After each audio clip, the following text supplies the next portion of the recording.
快啲情歌都太用力啦，喺鬧市入面放煙花閃過就算啦，連一句真心都顯得太過沉重。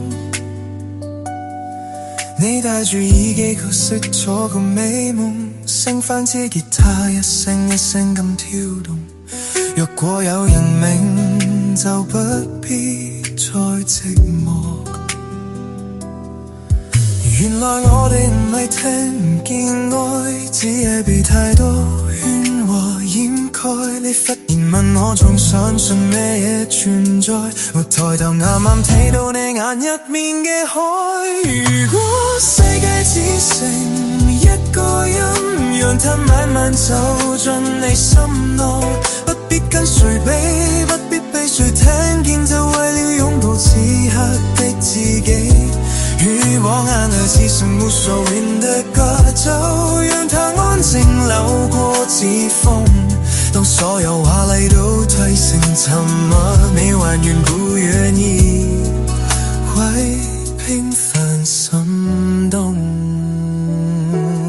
我哋都學識將慢過縮短，用幾個鐵道代替成晚失眠。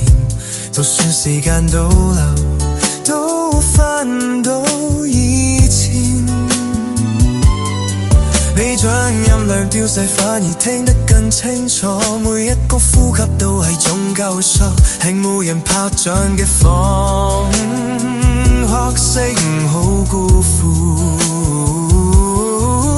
原來愛情唔係一種逃避，係終於敢對自己坦白。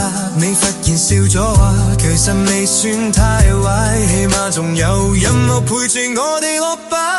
如果世界只剩一個音，讓它慢慢走進你心內，不必跟誰比，不必被誰聽見，就為了擁抱此刻的自己。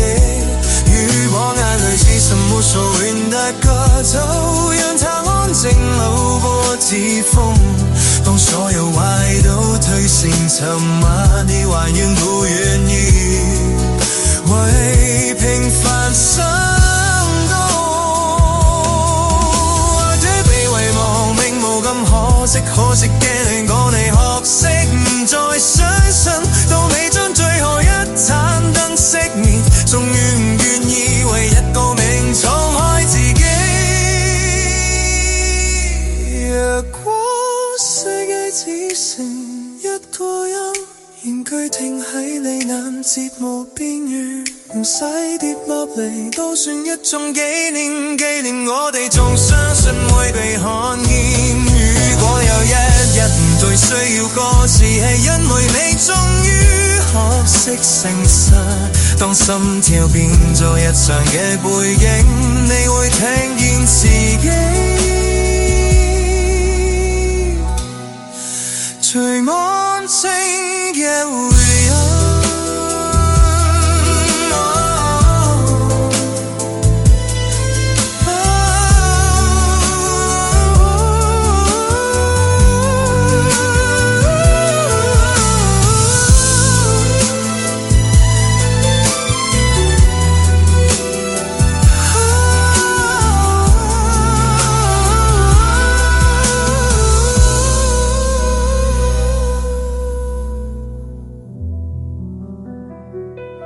呢個音